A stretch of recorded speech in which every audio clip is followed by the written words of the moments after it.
All right, let's see what we got. Watching today. More than 1 in 3 people will face cancer in their lifetime. More than 1 in 3 people will face cancer in their lifetime.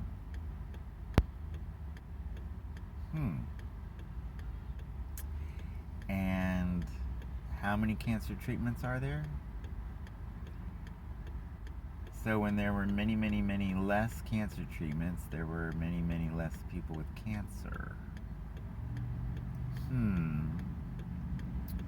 There's a big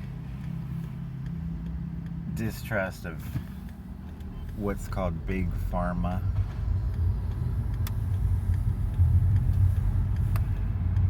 People who reach a certain age spend all their time going to the doctor, spend all of their money on pills. Well, they don't spend all their money on pills, but they spend all their money on their last 3 hospitalizations and last 3 stints in rehab. 1 in 3 people will face cancer.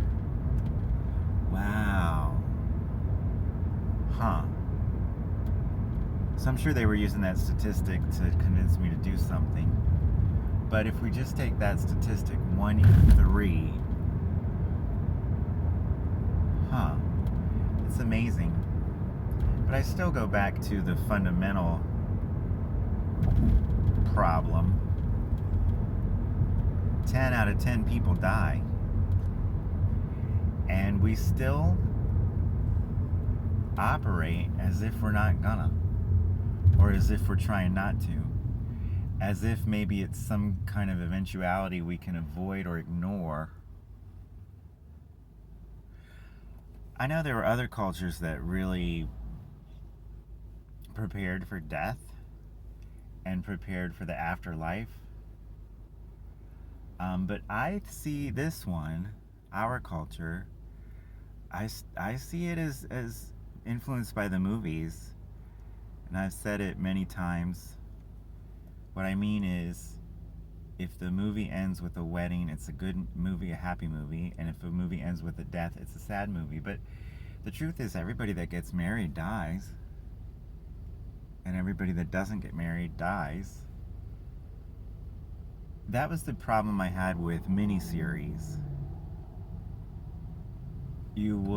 I would fall in love with a character, and then they would die, and you'd carry on with, the plot would carry on with their kid, and maybe their kid, and maybe their kid.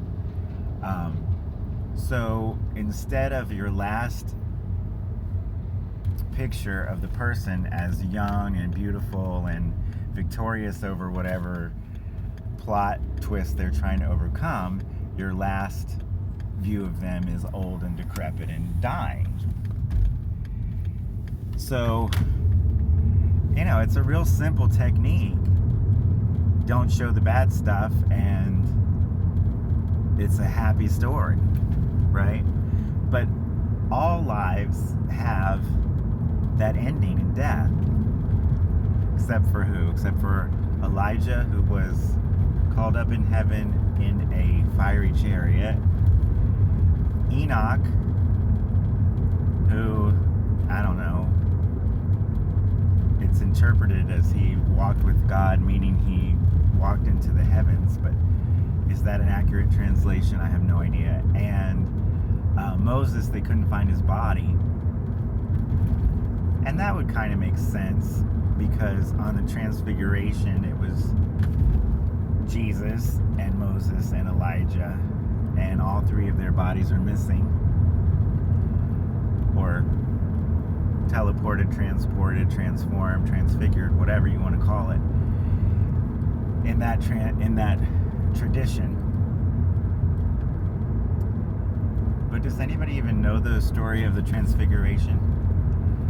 It seems to me that what was pervasive in our culture disappeared pretty quick.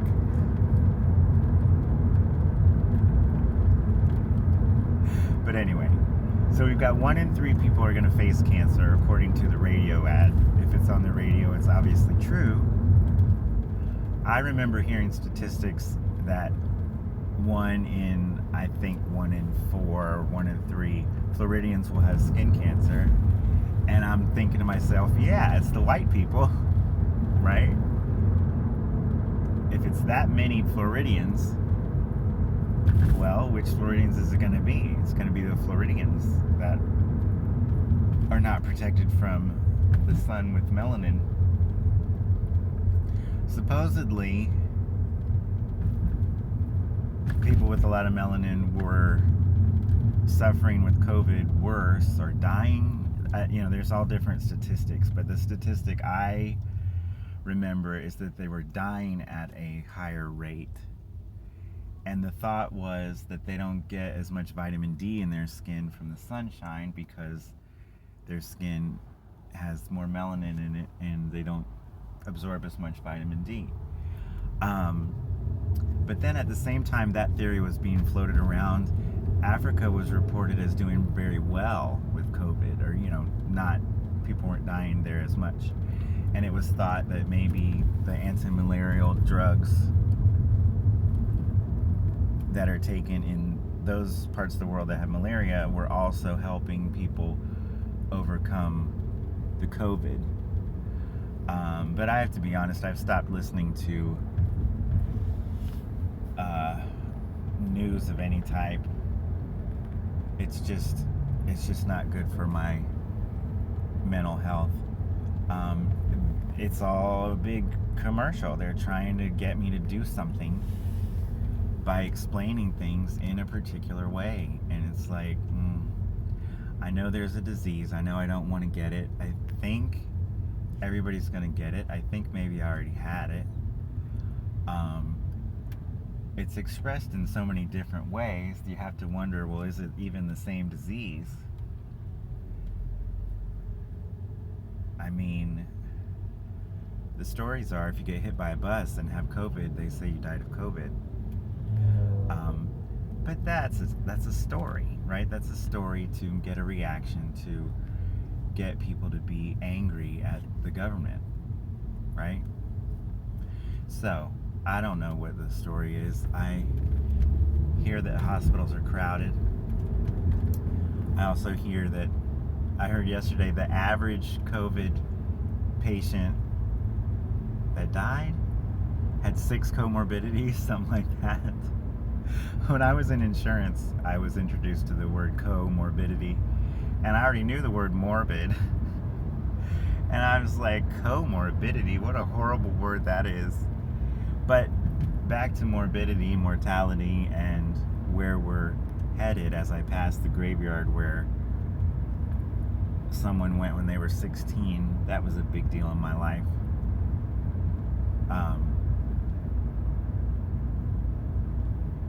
There's this reticence to face the fact that we die. And the search for spirituality and religion have been hijacked or have been, thwarted into people thinking about the here and now. So there were people yesterday at rehearsal with their crystals, and they were talking about how this crystal helps you do this crystal helps you do that. And so their spiritual emphasis was on making their present life better, not making their future lives better, as it might have been in the past. I think religion and spirituality and beliefs are always somewhat focused on the present because that is where we are, right? But there were times and situations and societies in which they really believed in the afterlife with a greater certainty or greater importance than we do today. It's kind of like, we know it's there, but let's get as much of this before we get over to that, because we don't know much about that. It's something like that. But if you think about the ancient Egyptians preparing for their deaths, building their monuments and filling them up with this, handcrafted, exquisite workmanship for their graves. That's what the kings did. But what did the people think? Just the people. What did they think? The people that made all that stuff, the people that made those bricks with no straw, what did they think? Did they prepare for their afterlife with any of the same immense hours and hours of thinking about it, of preparing for it? And what do we know about the time before this time of transition, when everybody in the society believed in heaven and hell? What do we know about that? Well, we know what the scholars wrote down that was kept. But the actual person on the street,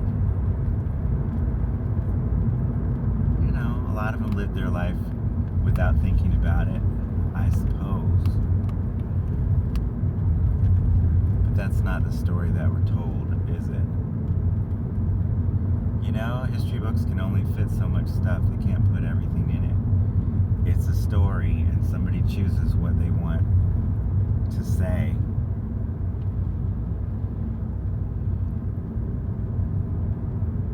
I always think it's interesting to think of the worst people that have ever existed and find one or two facts that would make you go, "Aww," or think of the best people that have ever existed and show that one or two facts where are you serious? Mother Teresa did that? What I heard she did is she wouldn't put blankets on the floor. Like, people had to sleep on the hard floor. She wouldn't put carpet down or something like that.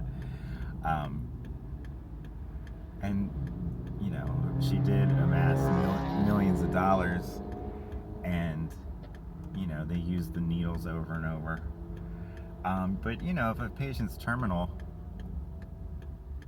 but then of course there's controversy about everybody that's famous.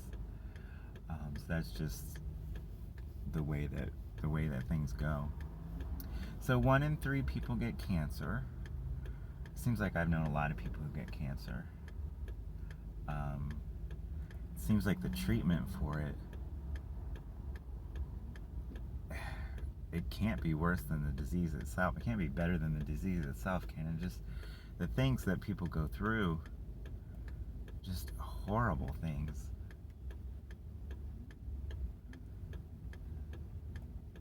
Our doctors seem to be like witch doctors or headhunters or something, some kind of primitive spellcraft. Looking at poop, looking at blood, putting their finger somewhere.